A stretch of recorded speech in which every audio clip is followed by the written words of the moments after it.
School, why does somebody have to assign meaning? So this is a person, this is a kid, and we'll make this adult a little bit bigger up here.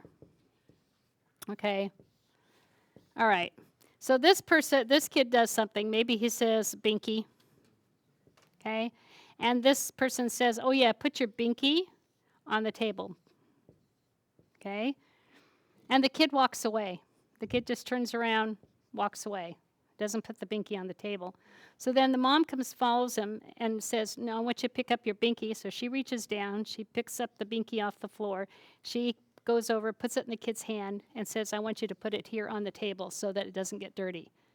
Okay? So what's happening is she's putting in the who and the what and the where, even on a very young child. She's putting in all those different types of relationships, all right? She's giving a semiosis of why you do it. She puts in the rich language, that's the semantics, and it's between the two of them, the pragmatics. So we always assign meaning in order to deepen our understanding, our thinking, so that we have an impact on that thinking piece, okay? I mean, that's always and that's not practicing. You're not practicing putting your binky on the table, okay? You're not practicing that at all.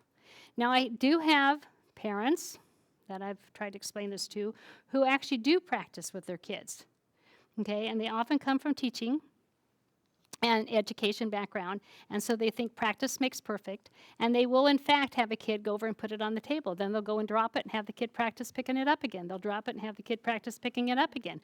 I have teachers who do the same thing for lining up. We're going to practice lining up. You didn't do it, go sit down in your seats, we're going to do it again. We're going to go sit down in your seats, we're going to do it again, okay? And the kids are now in 5th grade, and they're still having trouble lining up and walking down the halls, because they've never been given the reason why they're to be quiet in the halls. They've never given the reason what that looks like. They've never been given the information they need to be able to move through space and have a reason why they do what they do, okay?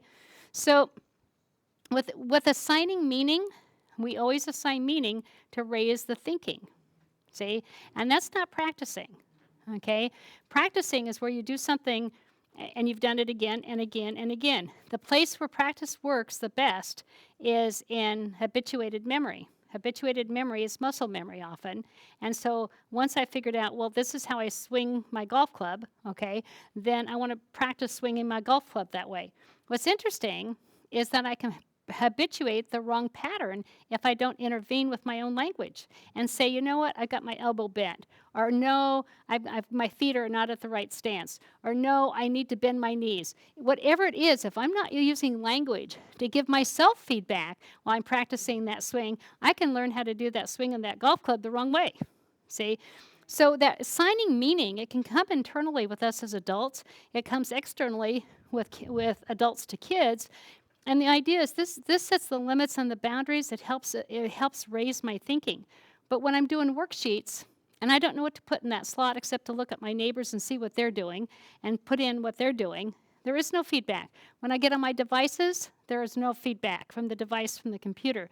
There's no feedback. It may tell me I have the wrong answer, but it doesn't tell me why. It doesn't tell me because. It doesn't help me refine and ask me to do it again in a different way. See, that's the richness of basically taking these patterns. That's a pattern. Reaching over, taking the kid's hand, picking up the binky and putting it in the hand, those are patterns. All right, and I'm overlapping those patterns for the child to raise their concepts.